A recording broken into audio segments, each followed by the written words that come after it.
Hello बच्चों, तो स्थिर वैद्युत विभव और धारिता का लेक्चर नंबर ईर्थ, और आज हम लेक्चर नंबर ईर्थ में करेंगे कि वैद्युत स्थितिज ऊर्जा क्या होता है। तो आज का पूरा लेक्चर जो होगा हमारा इसी पर चलेगा कि वैद्युत स्थितिज ऊर्जा क्या होता है, इसकी परिभाषा क्या होता है, इस पे इसका डेरिवेशन कैसे होगा, स्थितिज ऊर्जा को हम कैसे निकालेंगे, और इस पे कुछ क्वेश्चन भी देखेंगे कैसे इस पे क्वेश्चन बनता है। ठीक है, तो चलिए आज का लेक्चर स्टार्ट करते हैं और सबसे पहले हेडिंग लगाते हैं कि वैद्युत स्थितिज ऊर्जा। हेडिंग लगा लो कि वैद्युत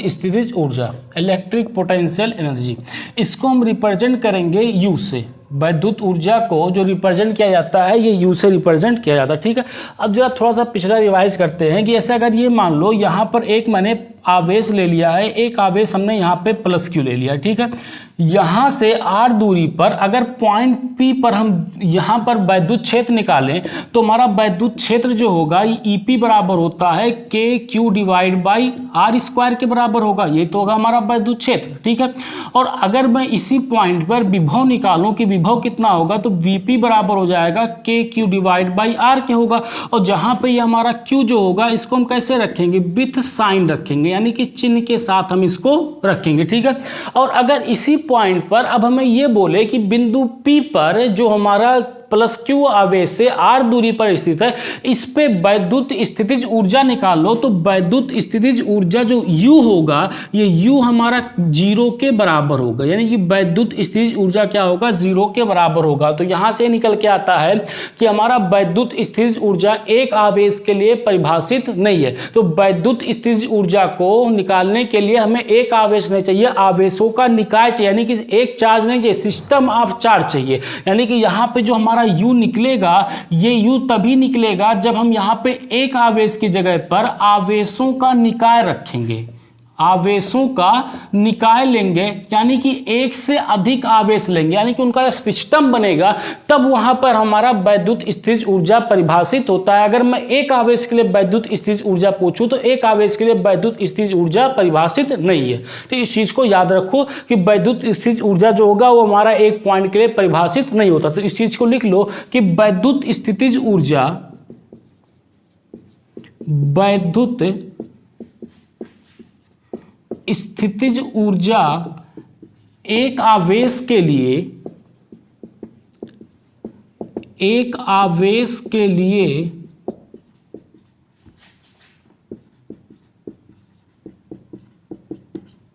परिभाषित, एक आवेश के लिए परिभाषित नहीं है। वैद्युत स्थितिज ऊर्जा जो है वो एक आवेश के लिए परिभाषित नहीं होता है, वो आवेशों के निकाय के लिए परिभाषित होता है। यानी कि एक से ज्यादा आवेश जब आएगा तब वहां पे हमारा वैद्युत स्थितिज ऊर्जा परिभाषित होगा। ठीक है, मिटा दो इसको, कुछ बड़ी चीज तो है, चाहो तो नोट कर लो। नोट कर लिया? चलिए अब जरा इसको समझते हैं कि जो यहाँ पे बोला है कि आवेशों के निकाय के लिए है तो ये कैसे होता है। ठीक, तो जैसे अगर मान लो कि यहाँ पर मैंने एक प्लस क्यू आवेश ले लिया और यहाँ पर हम एक माइनस क्यू आवेश ले लिए। ठीक, ये दो आवेश ले लिए। अब चूंकि ये एक विजातीय आवेश बोल लो या फिर ऐसे बोलो कि ये दोनों का जो आवेश का जो चिन्ह है वो कैसा है, अलग अलग है। अगर अलग अलग है तो ये दोनों एक दूसरे को क्या करेंगे, आकर्षित करेंगे, यानी कि इन दोनों आवेशों के बीच में क्या होगा, आकर्षण होगा। अगर आकर्षण होता है यानी कि ये दोनों आवेश एक दूसरे के पास आते जाएंगे। अब हम क्या करते हैं कि इन आवेशों को पास आने के बजाय इनको कहां ले जाते हैं, दूर ले जाते हैं। अगर इन आवेश, देखो ये ऐसे आ रहे हैं लेकिन मैं क्या कर रहा हूं, इनको पकड़ के दूर ले जा रहा हूं। अगर दूर ले जाऊंगा पकड़ के तो हमें कुछ कार्य करना पड़ेगा, कुछ बाह्य बल लगाना पड़ेगा, एक्सटर्नल फोर्स, या ऐसे बोल लो कि एक्सटर्नल एजेंट के तरीके से हम क्या करेंगे, बाह्य स्रोत द्वारा कार्य करेंगे। तो जो हम कार्य करेंगे वही कार्य हमारा इस वैद्युत स्थितिज ऊर्जा के रूप में संचित हो जाता है। तो सिंपल सी बात याद रखो कि किसी कार्य को करते हैं तो किसी कार्य को या किसी भी वस्तु को एक स्थान से दूसरे स्थान तक ले जाने में जो हमें कार्य करना पड़ता है वही कार्य हमारा स्थितिज ऊर्जा के रूप में संचित हो जाता है। देखो यहाँ पर हम कम से कम कितना चाहिए, दो आवेश लिए हैं ना। जब दो आवेश लिए हैं तभी हम इससे क्या बता सकते हैं, ऊर्जा बता सकते हैं कि इसमें कितनी ऊर्जा स्थित होगी। ये अगर एक आवेश लेते तो एक आवेश के लिए हम स्थित ऊर्जा इसलिए डिफाइन नहीं कर सकते। ठीक है, जैसे यहाँ पे एग्जाम्पल और लो, जैसे अगर मैं यहाँ पे प्लस क्यू ले लूँ, यहाँ पे प्लस क्यू लूँ और यहाँ पर भी क्या कर लूँ, प्लस क्यू ले लूँ। अब ये दोनों एक दूसरे को कैसे करेंगे, प्रतिकर्षण करेंगे, क्योंकि दोनों का आवेश समान है, यानी कि ये हमारे कैसे हैं, सजातीय आवेश हैं, और सजातीय आवेश एक दूसरे को कैसे करते हैं, प्रतिकर्षित करते हैं। चाहो तो तुम यहाँ पे माइनस माइनस ले लो, इससे कोई भी फर्क नहीं पड़ने वाला है। अब ये दोनों एक दूसरे को प्रतिकर्षित करेंगे, जैसे अगर इतनी दूरी पर है तो ये ऐसे दूर भागेंगे, तो हम इस पे बाह्य बल लगाकर यानी बाहरी तरीके से कार्य करके इसको क्या करूंगा और पास पास लेकर आऊंगा, तो जो कार्य करूंगा वही कार्य हमारा क्या हो जाएगा, स्थितिज ऊर्जा के रूप में संचित हो जाएगा। ठीक है, और एक एग्जांपल लेते हैं, जैसे अगर मैं मान लो यहाँ पर एक स्प्रिंग ले लें, अगर जैसे हमने यहाँ पर क्या कर लिया, एक स्प्रिंग ले लिया, एक स्प्रिंग इस तरीके से हमने ले लिया और यहाँ पर ये बना दिया, ठीक, बंद कर दिया स्प्रिंग, यहाँ पे खत्म कर दिया। अब हम क्या करते हैं, इस स्प्रिंग को यहाँ से कंप्रेस करते हैं, ऐसे दबाकर लेकर आते हैं यहाँ तक। जैसे अगर मान लो ये हमारे ऐसे स्प्रिंग इतनी दूर पर है, अब मैं क्या करता हूँ, इसको फिक्स कर देता हूँ, इसको ऐसे दबाता हूँ, तो दबाते जैसे जैसे इस पर दबाऊंगा, जब ये अंदर की तरफ आएगा, यानी कि इस पर मैं कोई कार्य कर रहा हूँ, बाह्य स्रोत द्वारा कोई कार्य कर रहा हूँ, तभी तो इस पर ये अंदर की तरफ दब रहा है। तो जो कार्य करूंगा वही कार्य हमारा क्या होगा, स्थितिज ऊर्जा के रूप में संचित हो जाएगा उसमें। देखो जैसे जैसे मैं इसको दबाता लेकर आऊंगा, जितने ही कार्य करूंगा उतने उसमें स्थितिज ऊर्जा के रूप में संचित होता चला जाएगा, और जैसे छोड़ूंगा वापस क्या होगा, अपने स्थान पर पहुंच जाएगा। अगर कोई वस्तु एक स्थान से दूसरे स्थान पर जाती है तो उसमें कुछ ना कुछ ऊर्जा तो होगी, तभी तो एक स्थान से दूसरे स्थान पर जाएगी। तो देखो ये ऐसे है, यहां तक लाया, यहां के बाद वापस अपने ओरिजिनल पोजीशन पे जा रही है, यानी कि उसमें कुछ ना कुछ ऊर्जा तो संचित हो गई होगी। तो ऊर्जा कहां से संचित हुई, जो हम बाह्य बल द्वारा कार्य करते हैं वही कार्य तो हमारा स्थितिज ऊर्जा के रूप में संचित हो जाती है। हम पढ़ तो चुके हैं यार कि ऊर्जा को ना तो खत्म कर सकते हैं ना तो उत्पन्न कर सकते हैं, इसे केवल एक फॉर्म से दूसरे फॉर्म में हम बदल सकते हैं। तो वही काम तो कर रहे हैं कि यहाँ पे ऊर्जा को क्या कर रहे हैं, बदल रहे हैं। तो ये जो हमारा कार्य कर रहे हैं बाह्य स्रोत द्वारा, वो किस में हो जा रहा है, स्थितिज ऊर्जा के रूप में संचित हो जा रहा है, वापस अपनी पोजीशन पे चला जाता है। ठीक है, अच्छा यहीं पे एक चीज़ और देखो कि जैसे अगर मैं इसको ऐसे कंप्रेस किया, यहाँ तक लेकर आया, अब मैं जो फिक्स किया था इस फिक्स वाले को हटा दूँ, अब मैं इसको क्या कर रहा हूँ, हाथ अपना हटा दे रहा हूँ यहाँ से। अब बताओ क्या ये उसी जगह पर रुका रहेगा, ये पीछे की तरफ भगेगा, खुद सोचो, क्या ये पीछे की तरफ भगेगा या रुका रहेगा। जाहिर सी बात है यार, जब मैंने इसको यहाँ से इतनी दूरी पर था, पहले इसको कंप्रेस करके यहाँ पर लेकर आया, अब फिर इसको ना हटाकर मैं ये पीछे वाला हाथ जो फिक्स कर रखा था इसको हटा लिया, तो अब ये क्या होगा, पीछे की तरफ भागेगा। देखो ऐसे है, जैसे मैं इसको यहाँ से लेकर आया, इधर से कंप्रेस किया, ऐसे हम तो इस पे कार्य कर रहे हैं, यहाँ पे कार्य कर रहे हैं, तो जो हमारी ऊर्जा होगी यहाँ पे संचित होगी, लेकिन भाग कौन सा रहा है, ये भाग रहा है यहाँ पे भाग कौन सा रहा है, ये भाग रहा है, जबकि हमने तो इसको इस तरफ वाले को कोई ऊर्जा नहीं दी थी, कोई कार्य नहीं किया था इस पे, लेकिन ये भाग रहा है। यानी कि जो स्थितिज ऊर्जा यहाँ पे संचित हुई थी उसका इस्तेमाल कौन कर रहा है, ये वाला कर रहा है। उसका इस्तेमाल कौन कर रहा है, ये वाला इस्तेमाल यहाँ पर कर रहा है। तो एक आवेश पर अगर हम कोई कार्य करते हैं, जैसे इस पर कोई कार्य कर रहे हैं, तो जो स्थितिज ऊर्जा हो गई, जरूरी नहीं कि केवल यही इस्तेमाल करें, कोई भी इसके साथ में जितने निकाय बने होंगे वो सारे इस्तेमाल कर सकते हैं। कि तुम ऐसे सोचो, जैसे तुम्हारे घर में कोई एक आदमी कमाने वाला है, ठीक, वो कमा के लेकर आ रहा है, यानी कि वो ऊर्जा लेकर आ रहा है, तो क्या केवल वही इस्तेमाल करता है, ऐसा तो नहीं है ना। तुम्हारी जरूरत पड़ती है तुम भी लेकर जाते हो, किसी और को जरूरत पड़ेगी थर्ड पर्सन को भी लेकर जाएगा। एक ने अगर दो, मान लो किसी घर में दो कमाने वाले, तो क्या केवल दो ही उसका इस्तेमाल करेंगे, पूरा घर तो इस्तेमाल करेगा ना उसका। तो वही चीज़ है कि ऊर्जा क्या हो रही है, एक ही जगह से आ रही है, लेकिन वो हर जगह पूरा क्या, एक पूरा घर जो है आपका पूरा एक सिस्टम है, एक आदमी नहीं है उसमें। अगर केवल एक ही आदमी आता, वही कमाता, वही खाता, तब तो उसके पास कोई ऊर्जा संचित नहीं होती, तो भाई अपने पे खर्चा कर रहा है वो, ठीक है। वो एक आ रहा, तुम्हारा घर जो पूरा एक सिस्टम है, बहुत सारे आवेश है, अब जिसको देखना कहना टुक, एक आवेश, दो आवेश, तीन आवेश, ठीक, ये सारे क्या है, सबके सब आवेश हैं। तो एक ला रहा है तो सब क्या कर रहे हैं, अपने हिसाब से ऊर्जा को अपने हिसाब से जैसा होता है अपने हिसाब से खर्चा करते हैं। तो वही चीज़ यहाँ पर भी है, अगर मैं यहाँ से इसको दे रहा हूँ तो जरूरी नहीं कि यही सिर्फ खर्च करेगा, इसके पास स्थितिज ऊर्जा आ गई है तो ये स्थितिज ऊर्जा इधर वाला भी इस्तेमाल कर सकता है, ठीक है।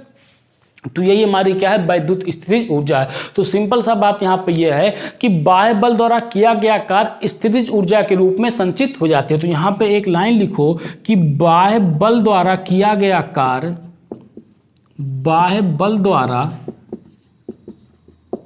किया गया कार्य स्थितिज ऊर्जा, अब वैद्युत स्थितिज ऊर्जा है ये, स्थितिज ऊर्जा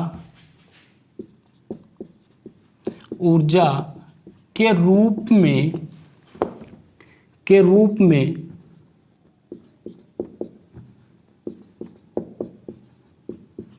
संचित हो जाती है, इकट्ठा हो जाती है, ठीक है। जो बाह्य बल द्वारा कार्य करते हैं वही कार्य हमारा स्थितिज ऊर्जा के रूप में संचित हो जाती है। ठीक है, तो इतना हो गया, नोट कर लो। इतनी बात तो समझ में आ गई ना कि स्थितिज ऊर्जा क्या है।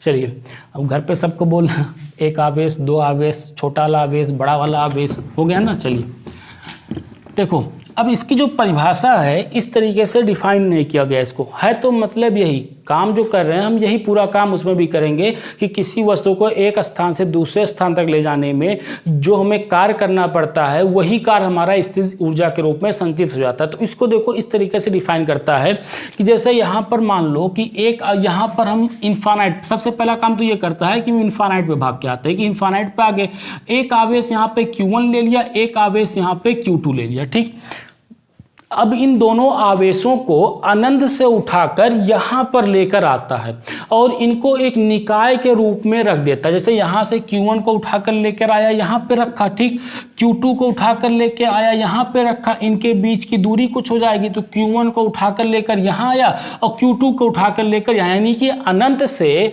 उस निकाय को, यानी कि आवेशों को, दो या दो से अधिक बिंदु आवेशों से मिलकर जो निकाय बनता है उस निकाय को अनंत से उठाकर किसी बिंदु पर लाकर उसको निकाय के रूप में बदलने में, निकाय के रूप में रखने में जो ऊर्जा हम, जो कार्य करना पड़ता है वही कार्य हमारा स्थितिज ऊर्जा के रूप में संचित हो जाती है। तो इस तरीके से इसकी परिभाषा डिफाइन किया गया। ठीक है, बस क्या कर दिया कि उसको एक आवेश को, कई सारे आवेश हैं तो उनको आवेशों को उठाकर कहाँ से, अनंत से लाकर कहीं पर लाकर रख दिया है, उनको एक निकाय के रूप में रख देता है, वो एक निकाय बना लेते हैं, एक सिस्टम बना लेते हैं, एक सिस्टम ऑफ चार्ज हो जाता है, आवेशों का निकाय बना लेते हैं और वहां से यहाँ तक लाने में, यानी कि जो निकाय बनाने तक में जो हमें कार्य करना पड़ता है वही कार्य हमारा वैद्युत स्थितिज ऊर्जा कहलाता है। ठीक है, अब इसी चीज को यहाँ पर लिख लो कि दो या दो से अधिक बिंदु आवेशों को मिलाकर, इस चीज को लिख लो यहाँ पे कि दो या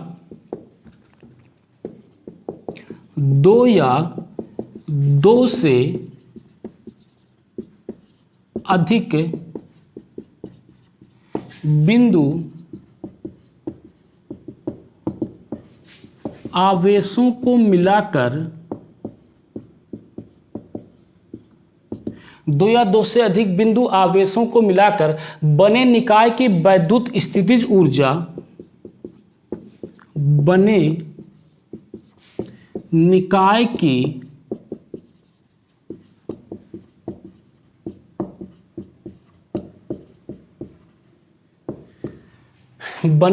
की वैद्युत स्थितिज ऊर्जा उन्हें कहां से, अनंत से परस्पर निकट लाकर, उन्हें अनंत से परस्पर निकट लाकर, अनंत से परस्पर निकट लाकर उस निकाय को बनाने में किए गए कार्य के बराबर होती है। उस निकाय को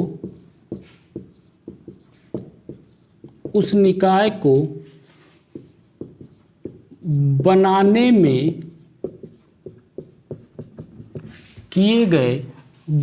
में किए गए कार्य के बराबर होती है, कार्य के बराबर होती है। ठीक है, निकाय को अनंत से यहाँ पर उठाकर लाकर निकाय को बनाने में परस्पर निकट रखकर, निकट रखोगे तभी तो निकाय बनेगा, निकाय को बनाने में जो कार्य करना पड़ेगा वही कार्य हमारा क्या हो जाएगा, स्थितिज ऊर्जा के रूप में संचित हो जाता है, उसी के बराबर स्थितिज ऊर्जा हमारी होती है। ठीक है, इतना हो गया, हमारा वैद्युत स्थितिज ऊर्जा हो गया। सारी कहानी थी, एग्जाम में आएगा तो ये लिख देना, चाहो तो उसको बना के जैसे होगा ना लिख देना। ठीक है, ये लिख दोगे तो ज़्यादा बेहतर रहेगा। ठीक है, चलिए अब देखो इसको बताने से पहले, अच्छा चलो इसको नोट कर लो फिर आगे देखते हैं। नोट कर लो इसको, चलिए नोट कर लिया इतना, हो गया। चलिए तो वैद्युत स्थितिज ऊर्जा अब तो पूरा एकदम कन्फर्म हो गया कि होता क्या है, उसकी परिभाषा क्या होती है। ठीक है, अब यहाँ पर देखते हैं हम कि बिंदु आवेशों के निकाय की वैद्युत स्थितिज ऊर्जा, यानी कि दो आवेश हो जाए तो उसके निकाय की वैद्युत स्थितिज ऊर्जा कैसे निकालेंगे। ठीक है, तो हेडिंग लगा लो कि दो बिंदु आवेशों की, दो बिंदु आवेशों के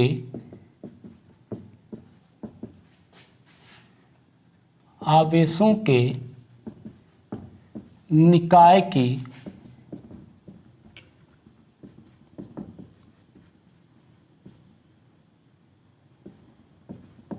वैद्युत स्थितिज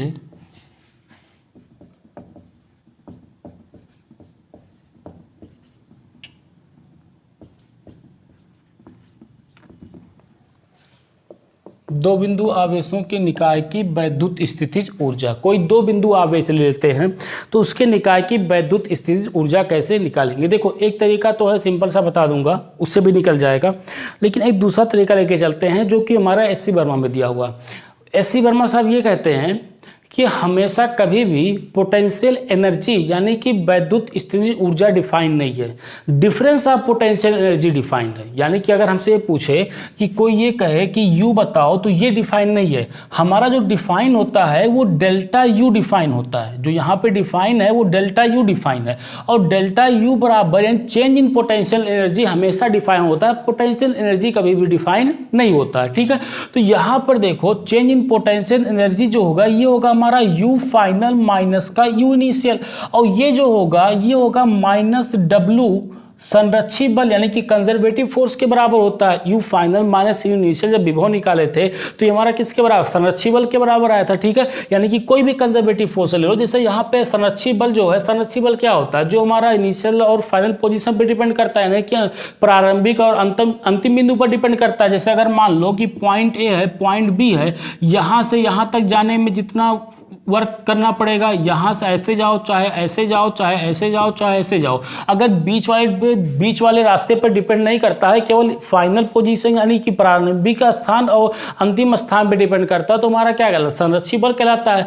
और जो वैद्युत बल होता है कैसा होता है, संरक्षी बल होता है। तो you final minus you initial निकाल लो, यहाँ पे लिख लो संरक्षी बल, ये कैसा है, संरक्षी बल। और संरक्षी बल हमारा यहाँ पे कैसा है, यहाँ पे जो हमारा संरक्षी बल है ये कौन सा बल है, ये हमारा वैद्युत बल है, ये निकाल लो।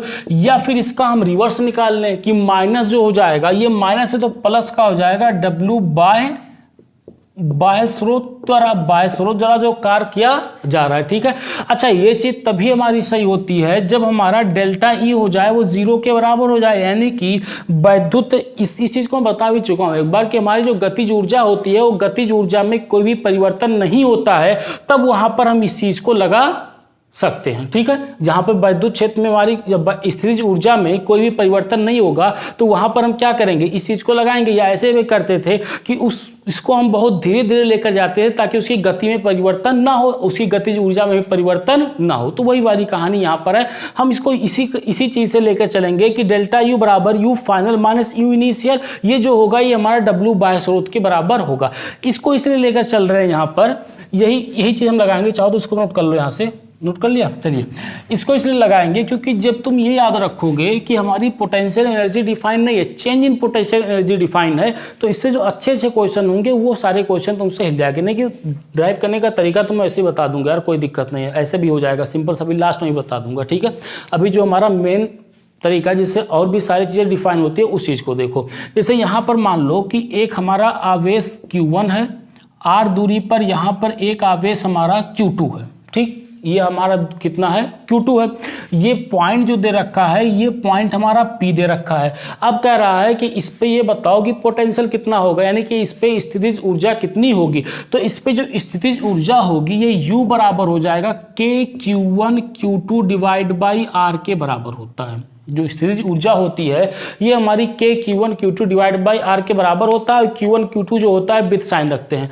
अब एक चीज़ और दिमाग में खटका होगा कि अभी तक तो मैं कह रहा था कि इस पॉइंट का हम अगर स्थितिज ऊर्जा निकालें तो स्थितिज ऊर्जा तो डिफाइन ही नहीं है। डिफाइन किसका है, स्थितिज ऊर्जा जो है वो परिभाषित है, एक निकाय का परिभाषित है। तो अब इस पर कैसे निकालें, हम तो इस पॉइंट का निकाल के बता दें कि इस पॉइंट से R दूरी पर रखा है, तो यहाँ पे जो हमारा स्थितिज ऊर्जा हो जाएगा वो KQ1 Q2 बाई R के बराबर हो जाएगा। ये तो हम कह रहे हैं, यहाँ पे किताब में भी ऐसा लिखा हुआ मिल रहा है। ठीक है, तो अब देखो इसी चीज़ को समझते हैं कि कैसे हुआ। तो हम क्या करते हैं कि हम भाग किए जाते हैं इन्फिनिटी पे। इन्फिनिटी वाली कहानी बहुत आसान होती है, ठीक है। तो हम यहाँ पे भाग के जाएंगे भैया, आ गए हम इन्फिनिटी पे, ये लो यहाँ पे Q1 आ गया और यहाँ पे हमारा Q2 आ गया। हम कहाँ पहुँच गए? इन्फिनिटी पे पहुँच गए। अब हम क्या करते हैं, अब देखो एक चीज़ और है कि इन्फिनिटी पे जो हमारा पोटेंशियल एनर्जी होता है, ये इन्फिनिटी पे पोटेंशियल एनर्जी हमारा कितना होता है? 0 होता है। और ये चीज़ हम कहीं और भी पढ़े थे कि इन्फिनिटी पे जो हमारा पोटेंशियल एनर्जी का मतलब है कि वो स्थितिज ऊर्जा, ठीक है, पोटेंशियल एनर्जी का मतलब स्थितिज ऊर्जा, जो स्थितिज ऊर्जा जो है वो अनंत पे हमारा कितनी होती है? 0 होती है। एक चीज़ और भी पढ़े थे कि जो हमारा विभव होता है अनंत पे, वो विभव भी क्या होता है? 0 के बराबर होता है। अनंत पे विभव V इनफाइनाइट कितना होता है? 0 के बराबर होता है, ठीक है। अब हम यहाँ से क्या करेंगे, हम यहाँ पे वही चीज़ लगा देंगे कि U फाइनल माइनस का U initial, U final minus का U इनिशियल, ये मान लेते हैं कि ये हमारा जो है, यहाँ पे मान लेते हैं कि ये हमारा अंतिम निकाय है, या इसको मान लेते हैं कि ये हमारा, चलो ठीक है, ये अंतिम निकाय नहीं, प्रारंभिक निकाय, पहले यहाँ से रखते हैं, ठीक। ये जो है ये हमारा प्रारंभिक निकाय है, ठीक। इस निकाय को हमने चेंज कर दिया, किसमें? इस निकाय में चेंज कर दिया। तो इसको मान लेते हैं कि ये जो है ये हमारा अंतिम निकाय है, ठीक। ये हमारा अंतिम निकाय है, वो हमारा कैसा हो गया? प्रारंभिक निकाय। पहले ऐसे था, फिर हमने लाकर इनफाइनाइट से यहाँ पर रख दिया, इस तरीके से बना दिया, ठीक। तो यहाँ पे U फाइनल माइनस इनिशियल जो हो जाएगा, ये हो जाएगा प्लस का W बाह्य स्रोत हो जाएगा, ठीक। बाह्य स्रोत द्वारा जो हम बल कार्य कर रहे हैं वही हमारा U फाइनल माइनस इनिशियल हो जाएगा, ठीक है। अब देखो ये जो बाह्य स्रोत कर रहे हैं, अच्छा यहाँ पे ऐसे देखो कि ये जो हमारा U फाइनल है, तो U फाइनल यहाँ पे पोटेंशियल कितना मान लेते हैं? ये हमारा U के बराबर है, ये मान लो यहाँ पे कितना? U फाइनल, चाहे U फाइनल रहने दो। और U इनिशियल जो है वो U इनिशियल हमारा कितना है? U इनफाइनाइट के बराबर है, ठीक। अब यहाँ से देखो 2 बार वर्क कर रहे हैं। एक बार जब हम वर्क कर रहे हैं किसको? एक बार वर्क करेंगे Q1 को लाएंगे, यानी बाह्य स्रोत द्वारा एक बार हम वर्क करेंगे बाह्य स्रोत द्वारा Q1 को, बाह्य स्रोत द्वारा Q1 को लाना। एक बार बाह्य स्रोत द्वारा कहाँ से लाएंगे? Q1 को लाएंगे, Q1 को लाना। एक बार हम बाह्य स्रोत द्वारा किसको लाएंगे? Q1 को लाएंगे। और प्लस का दोबारा क्या करेंगे कि बाह्य स्रोत द्वारा Q2 को लाना। 2 बार हम लेके, 2 आवेश है ना, तो एक बारी बारी करके हम क्या करते हैं? लेके आते हैं। एक बार Q1 को लेकर आते हैं, एक बार क्या करेंगे? Q2 को लेकर आते हैं। दोनों को बारी बारी हम लेकर आते हैं, ठीक है। तो Q1 को देखो, Q1 को यहाँ से हम क्या किए? यहाँ तक लेकर आ गए, ठीक। तो यहाँ पर हम ये लिखे कि आवेश Q1 को अनंत से, मान लेते हैं ये दूरी हमारी कितनी है? x दूरी है। यहाँ से लेकर यहाँ तक की दूरी कितना है? x है। लाने में किया गया कार्य कितना होगा? 0 होगा। अगर हम यहाँ पे लिखना चाहें कि आवेश Q1 को, देखो आवेश Q1 को अनंत से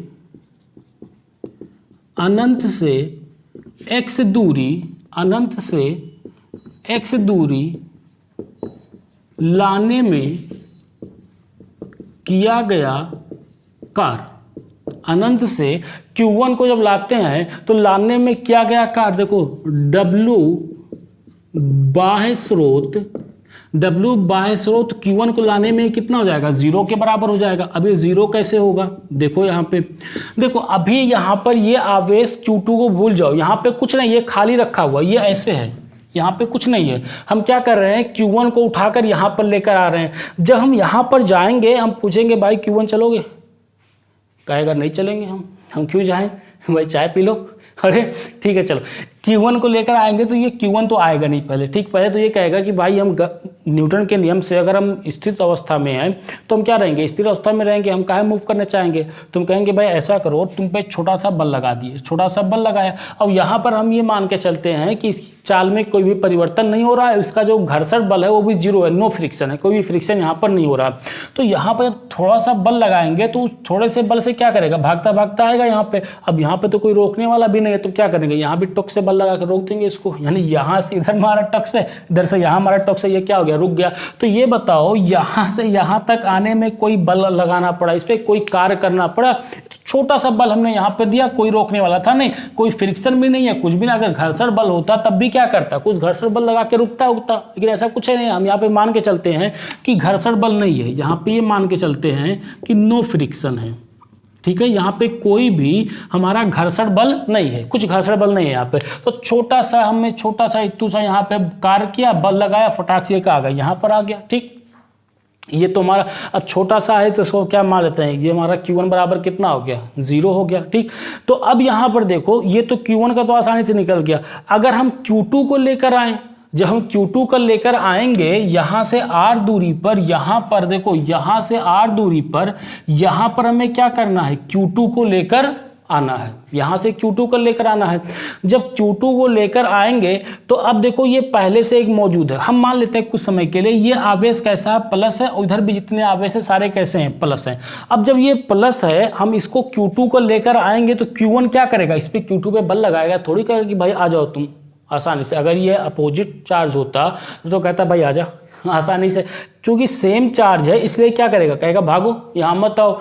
तो अब यहाँ से भागने को बोलेगा, यानी कि जो इस पे बल लगेगा Q1 द्वारा इस Q2 पर जो बल लगेगा इस डायरेक्शन में वो कितना जाएगा, KQ1 Q2 divide by KQ1 Q2 divide by कितना जाएगा, x² के बराबर इस दिशा में बल लगेगा।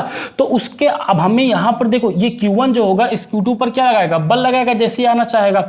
तो इसको हम इसकी विपरीत दिशा में यहाँ पर क्या लगा देंगे, F एक्सटर्नल लगा देंगे, इसी के बराबर लगाएंगे, थोड़ा सा ज़्यादा लगाएं, थोड़ा सा ज़्यादा बल लगाएंगे ताकि ये क्या करे, आसानी से इस तरफ आ जाए। लेकिन हम क्या मान लेते हैं कि आप दोनों क्या होगा, बराबर होगा। ठीक है, तो यहाँ से यहाँ तक हमें क्या करना पड़ेगा, F एक्सटर्नल, देखो सिंपल सा देखो यार, Q2 जो है इसको इधर ढकेलेगा तो इसके अपोजिट डायरेक्शन में इस दिशा में क्या लगाऊंगा, F एक्सटर्नल लगाऊंगा। F एक्सटर्नल हमें यहीं पर निकालना है। तो यहाँ से यहाँ तक आने में कितना बल लगेगा, वही बल जो होगा वो क्या हो जाएगा, कार्य के बराबर हो जाएगा। तो हम देखो यहाँ से कार्य का फार्मूला पढ़ चुके हैं कि W बराबर हम पढ़ चुके हैं F डॉट ds, यानी कि फोर्स डॉट डिस्प्लेसमेंट के बराबर पढ़ चुके हैं। ठीक है, और देखो यहाँ पर जो हमारा F एक्सटर्नल है ये कितना है, KQ1 Q2 divide by R square, sorry ये x है ना, यहाँ से यहाँ तक की दूरी कितना माना, x के बराबर माना, तो ये हमारा हो जाएगा x² के बराबर। ठीक, यानी कि यहाँ से हम इसको यहाँ तक लेकर आ रहे हैं। ये कहानी समझ में आई ना इतना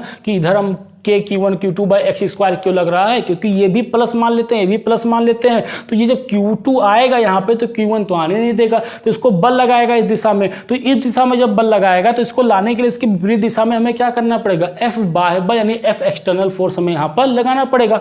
अब यहाँ से यहाँ तक आने में कितना एक्सटर्नल फोर्स लगेगा उसको निकालो। तो उसको निकालने के लिए या ऐसे देखो कि यहाँ से यहाँ तक आने में हमें टोटल कार्य कितना करना पड़ेगा। तो कार्य बराबर हम पढ़ चुके हैं कि वर्क बराबर होगा फोर्स इनटू डिस्प्लेसमेंट। लेकिन ये फार्मूला तब लगता है जब हमारा कांस्टेंट हो डिस्प्लेसमेंट यहाँ पे, या वर्क जो फोर्स जो होगा वो कांस्टेंट होगा, फोर्स हमारा कांस्टेंट होना चाहिए। लेकिन यहाँ पे फोर्स देखो ये तो x पे डिपेंड कर रहा है और यही दूरी तो हमारी x है। तो जैसे जैसे ये x हमारा चेंज होता जाएगा ये F एक्सटर्नल का मान क्या होगा, चेंज होता जाएगा। यहाँ पे इतनी बात समझ में आई ना। यहाँ पे ये हमारा कैसा है, ये वेरिएबल है और ये फार्मूला कब होता है, ये फार्मूला तब होता है जब हमारा F कैसा हो, कांस्टेंट हो। लेकिन यहाँ पे तो F जो है वो x पे डिपेंड करता है, यानी कि वेरिएबल हो गया। तो वेरिएबल हो गया तो वर्क का फार्मूला ये भी तो पढ़े हो यार कि वेरिएबल हो जाएगा F डॉट ds के बराबर हो जाएगा। यहाँ से इंटीग्रेशन कर देंगे। इंटीग्रेशन कहाँ से कर देंगे, इनफाइनाइट से लेकर कहाँ तक आ रही है, ये पॉइंट कितना है P है, तो इंटीग्रेशन हो जाएगा इनफाइनाइट से लेकर P तक, इनफाइनाइट से लेकर P तक F डॉट ds हो गया। अब F एक्सटर्नल का ये हमारा F कितना है, F एक्सटर्नल है। ठीक, विस्थापन कितना हो रहा है, यहाँ पे इसको s की जगह पे कितना ले लो, dx विस्थापन ले लो, क्योंकि dx हो रहा है, विस्थापन dx हो गया हमारा। ठीक, यहाँ पे f का मान कितना है, KQ1 Q2 divide by x² के बराबर। ठीक, इनफाइनाइट पे मान इनफाइनाइट होगा और p पे मान कितना है, r है, तो ये r हो जाएगा, यहाँ पे हो जाएगा dx। अब इसको इंटीग्रेट करो, इंटीग्रेट करने के बाद w निकालो, यहाँ पे रख दो, आ जाएगा हमारा आंसर। ठीक, लेकिन ये सब काम हम काहे करने जाएं, अभी तक कितने 5-6 लेक्चरों से जो हम पढ़ रहे थे पोटेंशियल पोटेंशियल पोटेंशियल यानी विभव विभव विभव विभवांतर जो पढ़ रहे थे वो किस लिए पढ़ रहे थे, ये सब लगाने के लिए थोड़ी ना पढ़ रहे थे हम। एक तो तरीका हमारा ये है, यहाँ से आसानी से निकल जाएगा। ये सब अगर लगाना होता तो हम सब काहे को पढ़ते। तो अब देखो जरा विभव वाला कांस्टेंट, विभव वाली जो हमारी प्रॉपर्टी है उसको जरा देखो, यहाँ पे बना रहा हूँ विभव वाली प्रॉपर्टी। देखो हमें Q2 को कहाँ से लेकर आना है, इन सब की कोई ज़रूरत नहीं है, हटा दो, कोई ज़रूरत नहीं इन सब की। कुछ नहीं है, हम विभव वाली प्रॉपर्टी लगाएंगे या विभवांतर वाली प्रॉपर्टी लगाएंगे, वहां से निकल जाएगा। Q2 को देखो कहाँ से लेकर आना, यहाँ से इन्फानाइट से लेकर पॉइंट P तक लेकर आना है, ठीक। तो अगर हम विभवांतर लिखें तो विभवांतर देखो ये इनिशियल पॉइंट, ये फाइनल पॉइंट, तो Vp माइनस V इन्फानाइट बराबर W external divide by Q2 के बराबर हो जाएगा। आवेश कितना ला रहे हैं, अरे विभवांतर का फार्मूला याद है ना, Vp V final minus V initial बराबर का W एक्सटर्नल कहाँ से लेकर आ रहे हैं, यहाँ W एक्सटर्नल 4 लिख लो, इन्फानाइट से लेकर P डिवाइड बाई आवेश Q। कौन से आवेश को लेकर आ रहे हैं, इस Q2 को तो यहाँ पर लेकर आ रहे हैं, तो नीचे क्या हो जाएगा, Q2 हो जाएगा। ये भी तो हमें पता है कितना होता है, 0 के बराबर होता है। जरा यहाँ पे Q2 का गुणा कर दो, तो देखो W एक्सटर्नल इन्फानाइट से लेकर P तक का क्या आ गया, Vp इंटू Q0, Q2 के बराबर। और ये बताओ अभी तो ये आ रहा है, अभी पहुंचा थोड़ी ना है, ये रास्ते में अपना आ रहा है मस्त होके, और इस पॉइंट पर इस आवेश की वजह से मैं विभव निकाल सकता हूँ। विभव कितना हो जाएगा, K Q1 divide by R के बराबर इंटू Q2। तो यहाँ पे देखो W एक्सटर्नल यहाँ पे कितना निकल गया, जब आवेश Q2 को मैं अनंत से यहां पर लेकर आया तो W एक्सटर्नल इन्फानाइट से P, यानी इन्फानाइट से P पॉइंट तक Q2 आवेश को लाने में कितना कार्य करना पड़ा, K Q1 Q2 divide by R के बराबर हो गया, खत्म। तो हमारा यहां से निकल गया ये चीज। तो अब लिख सकते हो कि आवेश Q2 को, अब देखो यहां से लिख लो कि आवेश Q2 को बला ठीक चलो छोड़ो, डैश डैश डैश डैश करके हटा दे रहा हूँ, अब बाकी लिख लेना, ठीक। Q2 को अनंत से x दूरी में लाने में किया गया कार्य, देखो W बाय स्रोत Q2, ये हमारा Q2 में लाने कितना, क्या K Q1 Q2 divide by R के बराबर, तो K Q1 Q2 divide by R के बराबर आ गया। ये बात समझ में आया कि नहीं, इंटीग्रेशन से बचने के लिए हमने ये काम किया है, क्योंकि देखो विभवांतर वाला तो फार्मूला आसानी से निकाल सकते हैं। Q1 तो आ चुका है यहाँ पर, Q1 को लाना कहाँ है, हमको किसको लेकर आना है, Q2 को लेकर आना। Q1 को तो हम पहले ला चुके हैं, सारा झमेला जो रहा किसको लाने में हो रहा है, Q2 को लाने में हो रहा है। तो यहाँ से यहाँ तक ला रहे हैं Q2 को, तो विभवांतर निकाल लो यार, इस पॉइंट से इस पॉइंट तक, यहाँ से इनिशियल है, यहाँ पे फाइनल है, इनिशियल हमारा कहाँ पे, इन्फानाइट पे है। तो हमें पता है कि इन्फानाइट का विभवांतर कितना होता है, 0 होता है, तो यहाँ से हमारा W एक्सटर्नल आसानी से निकल जाएगा, ठीक है। नोट कर लो, ये 2 लाइन नोट कर लो, मैं मिटा दूँ जरा यहाँ से, इसको आगे ड्राइव कर दूँ, हो गया, इतना नोट कर लिया ना। चलिए अब देखो जरा यहाँ से मान जरा रख दो सबका, तो ये भी हमारा कितना हो गया, 0 के बराबर। तो U बराबर जो निकल गया ये हमारा कितना है, 0, ये हमारा कितना है, K Q1 Q2 divide by R के बराबर। तो U का मान कितना आ गया, K Q1 Q2 by R के बराबर आ गया।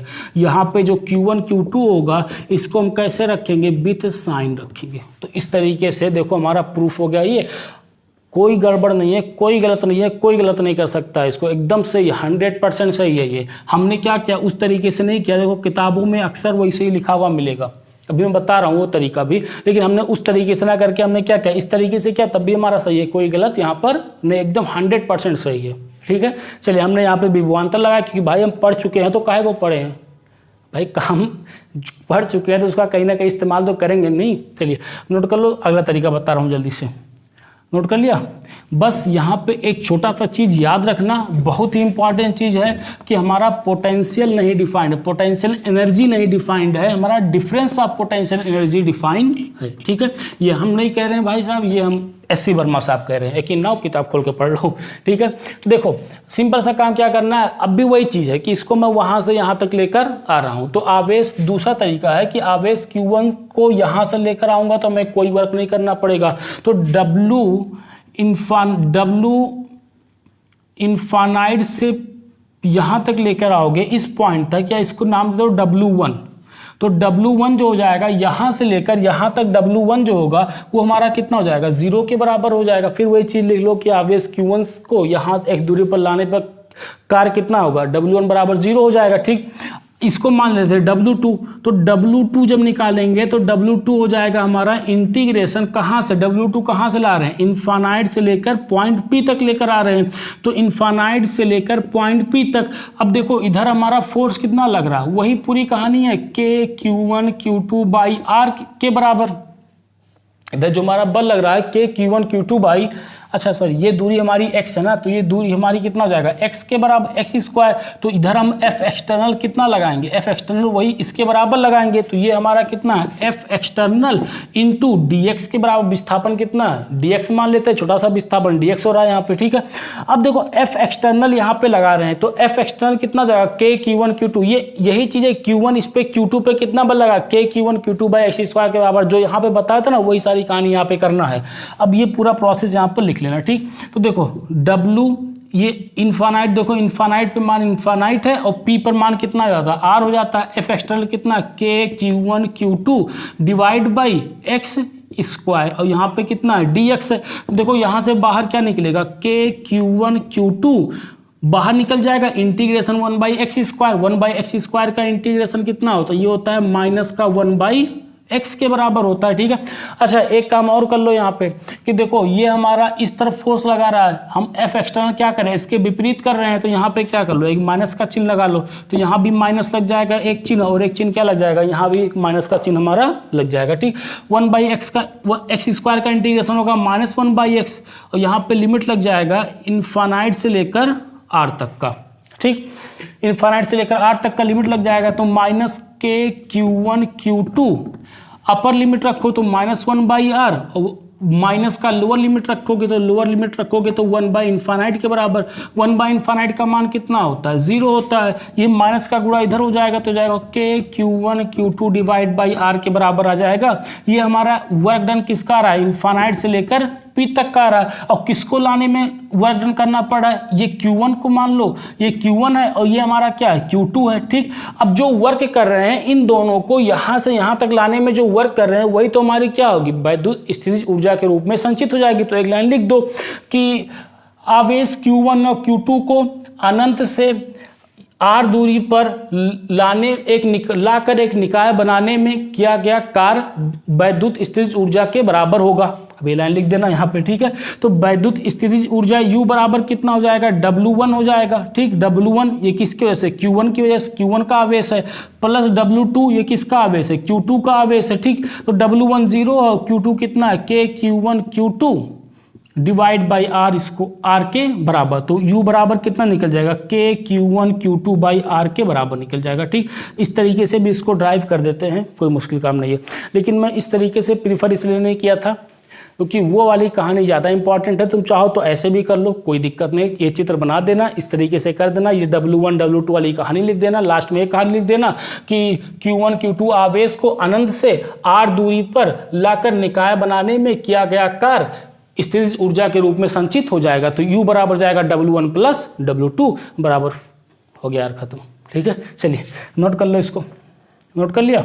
चलिए अब अच्छा यहीं पर देख लेते हैं कि हमने यहाँ पे देखा कि दो बिंदु के कारण अगर एक दो बिंदु आवेश हैं तो उसके लिए हमारा स्थितिज ऊर्जा कितना होगा, K Q1 Q2 by R के बराबर होगा, ठीक है। देखो यहाँ से भी चीज़ आ गया कि हमने जो स्टार्टिंग में बताया था कि किसी एक आवेश की वजह से हमारा जो वैद्युत स्थितिज ऊर्जा होती है वो डिफाइन नहीं होती, लेकिन हमने यहाँ पर निकाल लिया क्योंकि हमें पता है कि इन्फानाइट पे भाग के जाएंगे, इन्फानाइट पे कितना हो जाएगा, 0 के बराबर आ जाएगा, ठीक है। यहाँ पे हेडिंग लगा लो चाहो तो, अनेक आवेशों के निकाय के कारण वैद्युत स्थितिज ऊर्जा लगा लो कि अनेक आवेशों के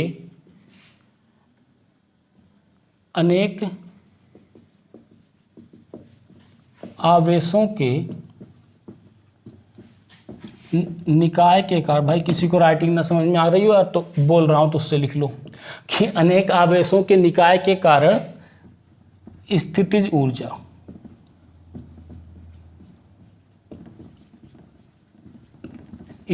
ऊर्जा, ठीक है। तो जैसे हमने निकाय बना लिया, एक निकाय यहाँ पे मान लीजिए हमारा Q1 आवेश है, ये हमारा Q2 आवेश है, ठीक। ये Q2 आवेश है, यहाँ पे हमारा कोई Q3 आवेश है, ठीक। ये Q3 आवेश है, इन सबको जरा मिला दो यहाँ से, इस तरीके से इनको क्या कर दिया, मिला दिया। ये 1 है, इसको मान लिया दूरी R12 है, इसको मान लिया दूरी R23 है, इसको मान लिया दूरी R31, ठीक। तो अब देखो यहाँ पे कितना निकाय बन रहा है, 3 निकाय बन रहा है। अब किताबों में लंबी चौड़ी कहानी लिखी होती है यार, उसको कौन लिखेगा। देखो ऊर्जा, अगर हम ऊर्जा निकालें कि निकाय का कुल ऊर्जा कितना होगा। तो एक तो ऊर्जा हुआ किसका 1 2 की वजह से, देखो एक निकाय यहाँ पे बन रहा है प्लस दूसरा निकाय यहाँ पे बन रहा है 2 3 प्लस तीसरा निकाय 3 1 के। देखो सिंपल सी कहानी यही करना है कि जितना निकाय बन रहा है सबके लिए हम क्या करेंगे, अलग अलग निकालेंगे और सबको जोड़ देंगे, क्योंकि पता है ये हमारी अदिश राशि होती है। तो जाए जैसे प्लस है तो प्लस के, माइनस है तो माइनस करके जोड़ दो यहाँ पे, ठीक है। तो 1 2 के लिए देखो इसकी वजह से देखो इस निकाय का स्थितिज ऊर्जा कितना हो जाएगा, k q1 q2 divide by दूरी कितना है r1 2 के बराबर, ठीक। इसकी देखो 2 3 की k q2 q3 divide by r2 3 की, प्लस इसकी देखो q3 q1 की वजह से हो जाएगा k q1 q3 divide by r31। पूरे में से कॉमन क्या निकल रहा है, k कॉमन निकल रहा है, तो यहाँ पे हो जाएगा q1 q2 divide by r12 plus का q2 q3 divide by r23 plus का q1 q3 divide by r31 के बराबर हो जाएगा, ठीक है। तो इस तरीके से अनेक आवेशों को निकाय के कारण वैद्युत स्थितिज ऊर्जा हमारी निकल के आ जाएगी, ठीक। चलिए नोट कर लीजिए, जल्दी से क्वेश्चन पे आते हैं। नोट कर लिया इतना, चलिए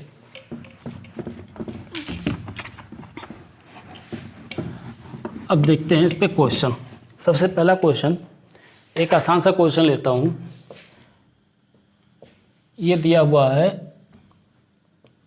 एक त्रिभुज बना हुआ है इस तरीके से, समबाहु त्रिभुज है, साइड ए है, ए है, ए है, यहाँ पे आवेश Q1 है, यहाँ पे Q2 है, यहाँ पे Q3 है।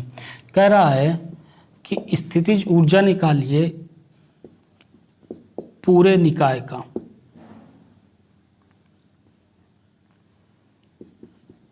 यह निकाय का स्थितिज ऊर्जा हमसे पूछा है, ठीक। निकाय का स्थितिज ऊर्जा हमसे यहाँ पे पूछा है कि निकाय का स्थितिज ऊर्जा क्या होगा। चलिए इसको करिए, करो तो मैं अगला बना दूँ क्वेश्चन।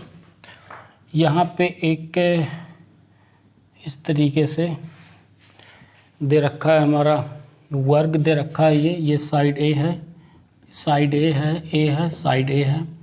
आवेश दे रखा है Q1, उसको करो, दे रखा है Q3, यहाँ पे आवेश दे रखा है Q4। इसका भी कह रहा है कि U निकालो निकाय का, पूरे निकाय का U हमें निकालना है, यानी पूरे निकाय का स्थितिज ऊर्जा हमें यहाँ पे निकालना है, ठीक है। चलिए हो गया ये, अभी इस तरह का क्वेश्चन तो ये बताया था, सिंपल सा हो गया, इसको कर लिया। देखो अब निकाय का कह रहा है, तो निकाय का पूरे सिस्टम का, यानी कि पूरे निकाय का निकालने के लिए स्थितिज ऊर्जा हम क्या करेंगे, सबसे पहला काम यही करेंगे कि जितने निकाय बन रहे, दो आवेशों का एक निकाय बनाएंगे, दो आवेशों का एक निकाय बनाएंगे, उन सबको क्या कर देंगे, जोड़ देंगे। जैसे यहाँ पे देखो एक निकाय यहाँ बन रहा है, एक निकाय यहाँ बन रहा है, एक निकाय यहाँ बन रहा है, ठीक। तो यहाँ पे अगर हम पूरे सिस्टम का निकाय निकालें, यानी कि निकाय क्या निकालोगे देखो स्थितिज ऊर्जा निकालें, इस निकाय का स्थितिज ऊर्जा निकालें, तो निकाय का स्थितिज ऊर्जा हमारा कितना होगा। देखो इसकी वजह से पहले निकालो, एक निकाय यहाँ पे बन रहा है, तो इस निकाय का स्थितिज ऊर्जा कितना होता है, दो आवेशों के निकाय का स्थितिज ऊर्जा हम निकाल चुके हैं। तो यहाँ पे ये हो जाएगा हमारा K Q1 Q2 divide by, ये साइड कितनी देर के दूरी A, प्लस का इसका निकाल लो, ये कितना हो जाएगा K Q2 Q3 divide by A, plus का इसका कितना हो जाएगा, ये हो जाएगा हमारा, अब जिसका ये हो गया वो ट्राई करो अपना। देखो ये हो जाएगा K Q3 Q1 divide by A के बराबर, क्योंकि देखो दो आवेशों के निकाय के कारण स्थितिज ऊर्जा कितनी होती है, K Q1 Q2 divide by R के बराबर, इनके बीच की दूरी यहाँ पे कितना दे रखी A, तो एक निकाय यहाँ, एक निकाय यहाँ, एक निकाय यहाँ बनेगा, ठीक। तो यहाँ से देखो ये हो जाएगा 3 टाइम्स K Q1 Q2, ये हो जाएगा बराबर का 3 times K Q1 Q2 divide by A के बराबर। ये हो जाएगा टोटल निकाय का स्थितिज ऊर्जा, K Q1 Q2 divide by R के, सॉरी R नहीं है, A है, A के बराबर हो जाएगा, ठीक है। जिसका नहीं हुआ नोट कर लो और वीडियो को पॉज करके फिर वो ट्राई करो। चलिए नोट कर लिया, इसको भी ट्राई कर लिया, पॉज करके ट्राई कर लिया। अब देखते हैं यहाँ पे हमें यू निकालना, सर निकाय कहाँ निकाल हो गया, यू निकालना है, यू निकालना है किसका, पूरे निकाय का, पूरे निकाय का यू निकालना है। तो अब सबसे पहले यहाँ पे ये देखो कि कितने निकाय यहाँ पर बन रहे हैं। सबसे पहला काम ये देखो कितने निकाय बन रहे हैं। देखो कितने निकाय बन रहे हैं, एक निकाय ये बन रहा है Q1 Q2 की वजह से, तो यहाँ पे नाम दे देते हैं 1 2 की वजह से निकाय बन गया, ठीक। प्लस का 2 3 की वजह से निकाय बन रहा है 2 3, प्लस का 3 4 की वजह से निकाय बन रहा है तो 3 4 हो गया, प्लस का 4 1 की वजह से निकाय बन रहा है तो हमने इसको 4 1 लिख लिया। 4 निकाय बन गए। जिसने किया उसने थोड़ा सा दिमाग नहीं लगाया। अभी 2 निकाय अभी और बन रहे हैं। देखो निकाय कहाँ से बन रहे हैं, अगर मैं यहाँ से इनको मिला दूं तो एक निकाय ये भी तो हमारा बनेगा यहाँ पर, कि निकाय नहीं बनेगा। यहाँ से इसको मिला दूं तो ये भी तो एक निकाय हमारा बन जाएगा। तो यहाँ पे एक निकाय हमारा कितना बनेगा, 1 3 बनेगा, निकाय 1 3 बनेगा, ठीक। एक निकाय हमारा कितना जाएगा, 1 3 हो जाएगा। और अगर मैं यहाँ से इसको मिला देता हूँ तो ये निकाय कितना हो जाएगा, U1 4 के बराबर निकल जाएगा, U1 4 के बराबर ही निकाय हमारा निकल जाएगा। तो टोटल निकाय कितने बनेंगे, 6 बनेंगे। तो अब देखो इसको मिटा दो इधर वाला, चलिए। तो अब देखो इस टाइप के क्वेश्चन में सबसे दिक्कत जहाँ पे आती है ना बच्चों को, ये होता है कि कितना निकाय यहाँ पर बनेगा। तो निकाय बनाने के लिए आपको थोड़ा सा 11th में जाना पड़ेगा, परमुटेशन और कम्बिनेशन बनाना पड़ेगा। अब जो मैथ वाले हैं वो तो पढ़ चुके होंगे परमुटेशन कम्बिनेशन क्या होता है, NCR क्या होता है, ठीक। कम्बिनेशन बनाना है, उसको सजाना है ढंग से, तो वहीं NCR निकालना है। तो जिससे फिजिक्स वाले हैं, वो बायो वाले हैं, वो भी देख ले कि NCR का जो फार्मूला होता है n factorial divide by R factorial n minus R factorial के बराबर होता है, ठीक। ये होता है NCR का फार्मूला। सबसे पहले तो ये सीख लें, ये होगा NCR का फार्मूला। रट्टा मारो इसको बायो वाले कि NCR का फार्मूला हमारा ये होता है। जहाँ पे हमें ये देखना होता है कि जैसे अगर हमने 10 चीज़ें ले ली, जहाँ पर देखो ये लगता कहाँ पर है, पहले ये देख लो। जैसे हमने कोई 10 ऑब्जेक्ट ले लिया यहाँ पर, ठीक है। उन 10 ऑब्जेक्ट में से हमें 2 2 का जोड़ा बनाना है। 10 ऑब्जेक्ट ले लिया हमने, जैसे मान लो कि यहाँ पर हमने 10 बॉल ले लिया, 1 2 3 4 5 6 7 8 9, क्या हो गया, 7 8, 2 बार हो गया क्या, 7 8 9 10। यहाँ पे 10 बॉल हमने लिया। अब मैं ये चाह रहा हूँ कि मैं 2 का जोड़ा बनाऊँ, कि एक बार में मैं 2 बॉल ले लूँ, उनका जोड़ा बन जाए। तो ऐसा कितना कॉम्बिनेशन हो सकता है, कितने तरीके ऐसे हो सकते हैं कि मैं 2 का पेयर बना सकता हूँ। देखो अगर मैं पहले दूसरे को ले लूँ तो हमारा एक जोड़ा कंप्लीट हो जाएगा, एक जोड़ा कंप्लीट हो गया। 2 का जोड़ा हमें बनाना है। अब वो 2 का जोड़ा मैं कितने तरीके से बना सकता हूँ, वही मैं कॉम्बिनेशन में यहाँ पे बताता है, ठीक। देखो 1 2 एक बन गया। अगला देखो 1 3, अगर मैं 1 ले लूँ और एक 3 ले लूँ तो एक जोड़ा हमारा यहाँ से बन गया। एक 1 ले लूँ और एक 4 ले लूँ तो एक जोड़ा यहाँ से बन गया। इसी तरीके से 2 3 का एक नया जोड़ा बनेगा, 3 4 का एक नया बनेगा, 2 4 का एक नया बनेगा। तो ऐसे कितना मैं जोड़ूंगा। तो इसके लिए क्या करना होता है कि टोटल जो होता है वो n होता है और R जो होता है हमें जितने का जोड़ा बनाना होता है। जैसे यहाँ पे 10C2 हो जाएगा, क्योंकि हमें 10 बॉल में से 2 का जोड़ा बना था, तो कितने जोड़े बन सकते हैं, तो 10C2 ले लो। अगर हमसे ये कह देता है कि हमें 4 का जोड़ा बनाना, हम चाहते हैं कि एक बॉक्स में 4 गेंदें आ जाएं, तो उन 4 गेंदों को मैं कितने तरीके से उस बॉक्स में रख सकता हूँ। जैसे अगर मान लो कि यहाँ पर कोई एक बॉक्स दे रखा है, कि यहाँ पर ये हमारा कोई एक बॉक्स है, ठीक। ये कोई एक बॉक्स है, तो बल्ब हो गया एकदम से। चलो ऐसे ये ऊपर खुला हुआ, ऐसे बनाते हैं इसको थोड़ा सा। ऐसे कौन सा बॉक्स होता है यार, चलो छोड़ो यार ऐसे। चलो हमारा बॉक्स ऐसे ही है, ये ऊपर का खुला हुआ है, ठीक है। तो अब यहाँ पे करा कि इस बॉक्स में 4 का जोड़ा रखना, तो मैं उस 4 गेंदों को कितने तरीके से रख सकता हूँ। देखो इन 4 को यहाँ पे उठा के रख दूँ, एक बन जाएगा। इन 4 को उठाकर देखो, इन 4 को उठा कर रख दूँ, एक नया पे जोड़ा बन जाएगा। इन 4 को उठा कर रख दूँ, एक नया जोड़ा बन जाएगा। देखो यहाँ से इन 4 को ले लूँ, एक नया जोड़ा बन जाएगा। तो ऐसे में कितने जोड़े बना सकता हूँ, तो इसके लिए हमेशा परमुटेशन एंड कॉम्बिनेशन में जाओ, NCR लगाओ। अब जैसे यहाँ पर हमें 2 बनाना था, तो इसको कैसे लिखेंगे, 10 factorial n factorial divide by 2 factorial 10 minus 2 factorial, ठीक। ये हो जाएगा। अब देखो ये हो जाएगा 10 फैक्टोरियल को कैसे लिखा जाता है। अगर n फैक्टोरियल लिखा हुआ, अगर मुझे इसको n फैक्टोरियल को घटाना है तो सबसे पहले क्या लिखूंगा, n लिखूंगा, ठीक। इसके बाद क्या करूंगा, n में से एक घटा दूंगा, तो n में से एक कम कर दिया, यहाँ पे एक फैक्टोरियल लगा सकता हूँ। ठीक, अगर मैं इससे भी कम इसको करना चाह रहा हूँ तो फिर इस n-1 में से एक और घटा दूंगा, तो ये हो जाएगा n-2, यहाँ फैक्टोरियल लगा दूंगा। अगर मैं एक और घटाना चाह रहा हूँ तो इसको लिख दूंगा n-3 और यहाँ पे फैक्टोरियल लगा दूंगा। एक और कम करना चाह रहा हूँ तो इसको हटा दो, तो यहाँ पे 4 हो जाएगा, एक फैक्टोरियल। तो यानी कि कहने का मतलब ये है तुम जहां तक चाहो वहां तक जा सकते हो, बस उससे पहले में से एक घटा देना, लास्ट में क्या लगा देना, फैक्टोरियल लगा देना। और एक चीज और याद रखना कि 1 फैक्टोरियल का मान जो होता है ये 1 होता है। 1 फैक्टोरियल का मान कितना होता है, 1 होता है। तो इससे यहाँ पे 10 फैक्टोरियल था तो इसको मैं चेंज कर दे रहा हूँ 10 × 9 × 8 फैक्टोरियल। पहले मैंने 10 लिखा, n लिखा, फिर 10 में से एक घटा दिया तो कितना बचा, 9, तो यहाँ 9 फैक्टोरियल होना चाहिए। फिर और कम करना चाहा तो 8 फैक्टोरियल कर दिया, इसको एक घटा के। यहीं पर क्यों लिखा ये भी देख लो, नीचे आ जाएगा 2 × 1 फैक्टोरियल करके मैं इसको लिख सकता हूँ। 2 लिखा, फिर उसके बाद इसमें से एक घटाए तो कितना हो गया, 1 बच गया।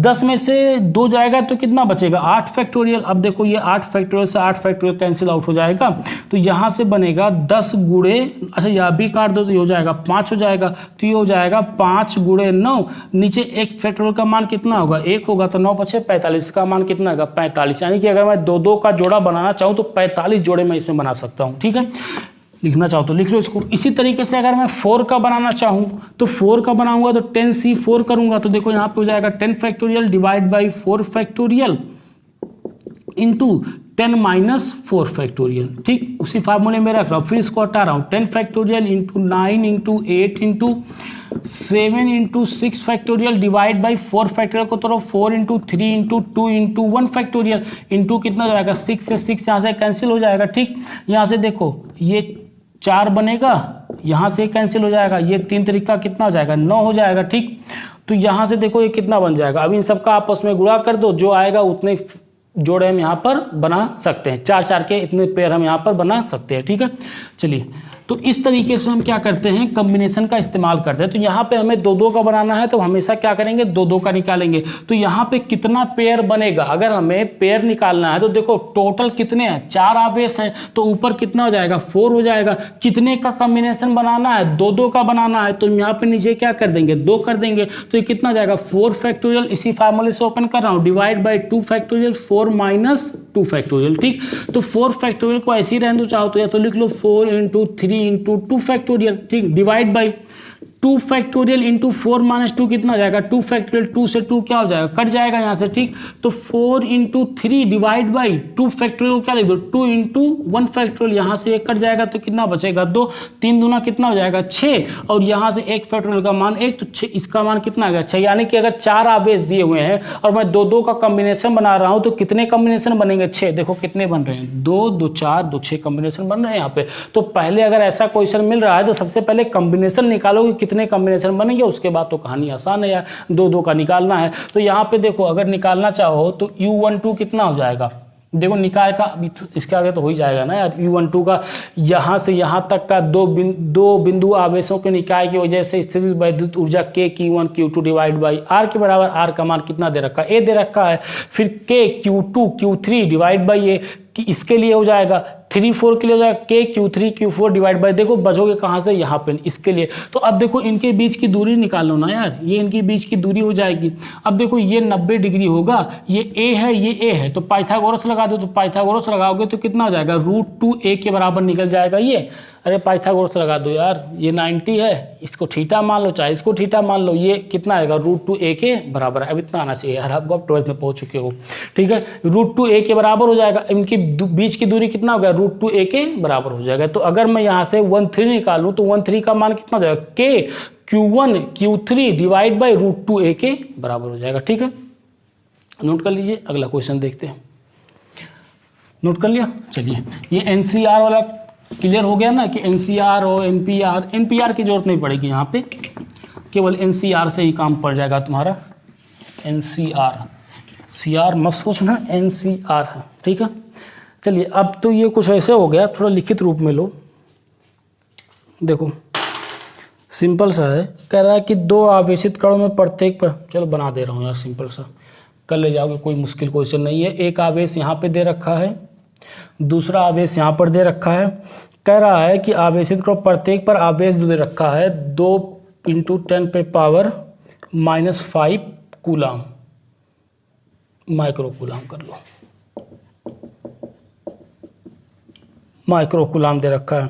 उन्हें अनंत से 10 सेंटीमीटर के अंतराल पर लाया जाता है। अनंत से इन दोनों के बीच की दूरी जो r बराबर दे रखा है 10 सेंटीमीटर, यहाँ पर लाया जाता है।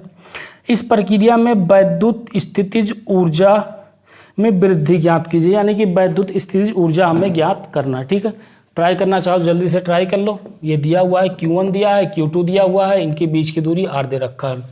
देखो तो अगर वैद्युत स्थिति, ये ऐसा कह रहा है कि इसको अनंत से यहाँ से लेकर यहाँ तक आ रहा है, तो पूरी कहानी हमने यही तो किया था कि अनंत से लेकर इस पॉइंट तक लेकर आया था, तो सीधा लगाओ ना। अब काहे को अनंत अनंत वाली कहानी सोचोगे कि एक को लेकर आए फिर दूसरे को लेकर आए, तो दूसरा लाऊंगा तो पहला इसको रिपल करेगा, जब रिपल करेगा तो हम यहाँ पे विभवांतर वाले फार्मूले पे जाएंगे। तो यहाँ पे हमें पता है कि पोटेंशियल डिफाइन नहीं होता है, potential difference, potential energy define नहीं है, difference of potential energy define है, ये SC वर्मा साहब ने कहा है। फिर वहाँ पे विभवांतर का फार्मूला लगाऊंगा तो U final minus U initial करूंगा, U इनिशियल 0 हो जाएगा। ये सारी कहानी। या फिर उसको मैं, ये जो पहला आवेश होगा दूसरे आवेश को जितना रिपेल करेगा उतने ही मैं इस तरफ F एक्सटर्नल लगा दूंगा, यानी कि F बाह्य बल लगाऊंगा, फिर इसको इंटीग्रेट करूंगा, कहाँ से Q से लेकर R तक इंटीग्रेट करूंगा। सारी कहानी यहाँ पर है। ठीक है, तो यार एक बार सुन भी लियो तो याद हो गया होगा ना करना क्या है। चलो देखो यहाँ पे फार्मूला U बराबर कितना हो जाएगा, U बराबर हो जाएगा हमारा K Q1 Q2 divide by R के बराबर। Q1 का K का मान कितना होगा 9 इंटू 10 पे पावर 9, वही K है, कुछ नहीं बोला तो निर्वात वायु मान के कर दो। इंटू Q1 का मान कितना दे रखा है 2 इंटू 10 पे पावर -5 माइक्रो कूलाम, तो कूलाम में बदलोगे तो 10 पे पावर -6 हो जाएगा। ठीक है, यहाँ पर भी वही काम होगा, तो इंटू 2 इंटू 10 पे पावर -5 इंटू 10 पे पावर -6 के बराबर। डिवाइड बाई R का मान सेंटीमीटर में दे रखा है तो इसको मीटर में बदलो, 10 पे पावर -2 के बराबर हो जाएगा। तो देखो 9 गुणे 2 गुणे 2 अलग कर लो।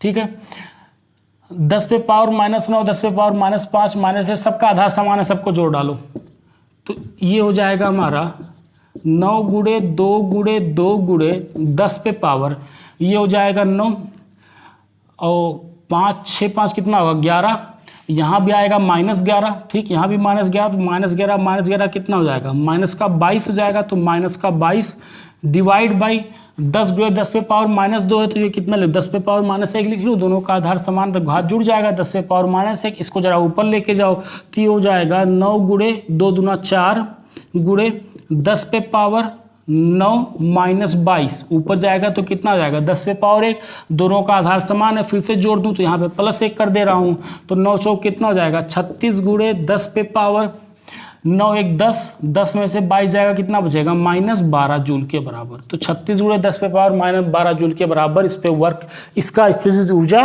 होगा अनंत से यहाँ तक लाने में। ठीक है, तो इस तरीके से इस पे क्वेश्चन आते हैं, ज़्यादा मुश्किल क्वेश्चन आते नहीं है।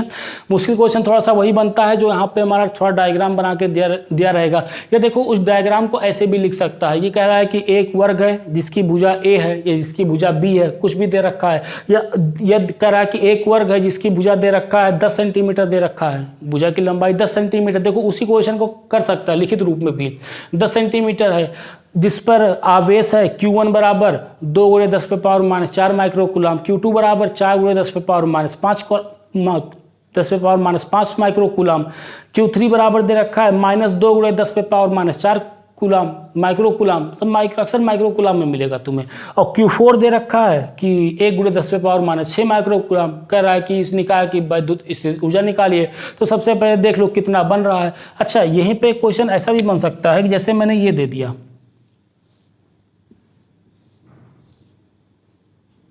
ये दे दिया इस तरीके से, यहाँ पे मान लो आवेश दिया है Q1, यहाँ पे दिया है Q2, यहाँ पे दिया है Q3, यहाँ पे दिया है Q4 और यहाँ पे दिया है Q5। इसकी साइड दे रखा है, ये हमारी A है, ये B है, ये C है, ये D है, ये E है, ये इस साइड दे रखा है यहाँ पे। ठीक है, यह सबके साइड थोड़ा आसान कर दो यार, बहुत ज़्यादा झमेला हो जाएगा। साइड A और ए। कह रहा है कि इस निकाय का स्थितिज ऊर्जा ज्ञात कीजिए। तो निकाय का स्थितिज ऊर्जा निकालने के लिए सबसे पहला काम क्या करोगे, ये देखोगे इसमें कितने निकाय बन रहे हैं। निकाय निकालने के लिए क्या, परमुटेशन कम्बिनेशन जिंदाबाद है हमारा। तो यहाँ पे NC एन टोटल आवेश कितना है, 5 आवेश है यहाँ पे। तो ऊपर कितना हो जाएगा 5, नीचे कितने का हमें बनाना है कम्बिनेशन, 2 का बनाना है। तो नीचे क्या आ जाएगा 2 आ जाएगा। तो इसको लिख लो 5 factorial divide by 2 factorial 5 minus 2 factorial. तो 5 को तोड़ लो 5 इंटू 4 इंटू 3 फैक्टोरियल, इसलिए 3 तक ले गया हूँ क्योंकि अभी 5 माइनस 2 कितना आएगा 3 आएगा, 3 से 3 कट जाएगा। और 2 को ले लो 3 इंटू 1 फैक्टोरियल इंटू यहाँ पे क्या है 3 फैक्टोरियल, 3 से 3 कट गया, यहाँ से ये हो जाएगा 2, तो कितना जाएगा 10 आ जाएगा। 5C2 का मान कितना था 10 होता है, मैं तो को तो याद होगा यार डायरेक्ट कि 5C2 का मान कितना होगा 10 होगा। तो यहाँ से टोटल कम्बिनेशन कितने बनेंगे 10 कम्बिनेशन यहाँ पर बनेंगे। ठीक है, तो अब 10 कम्बिनेशन बना के दिखाओ यहाँ पर 10 कम्बिनेशन कैसे बनेगा, अब इसको खुद से ट्राई करना। ठीक है, चलिए एक कम्बिनेशन 2 3 4 5 6 7 8 9 और एक बन जाएगा यहाँ से 10 कम्बिनेशन हो गए। ठीक है, और कोई हाथ उल्टा चल गया होगा तो खुद सोच के बना लेना इसको, कोई बहुत मुश्किल काम नहीं। ये मिल गया ना हमें कितना कम्बिनेशन बन रहा है, अब 10 बन जाए उससे आगे में सोचना ही नहीं है, बस ये दूरी यहाँ से निकल जाएगी। ठीक है, चलिए तो आज के लेक्चर में इतना ही, पढ़ाई करते रहिएगा। All the very best.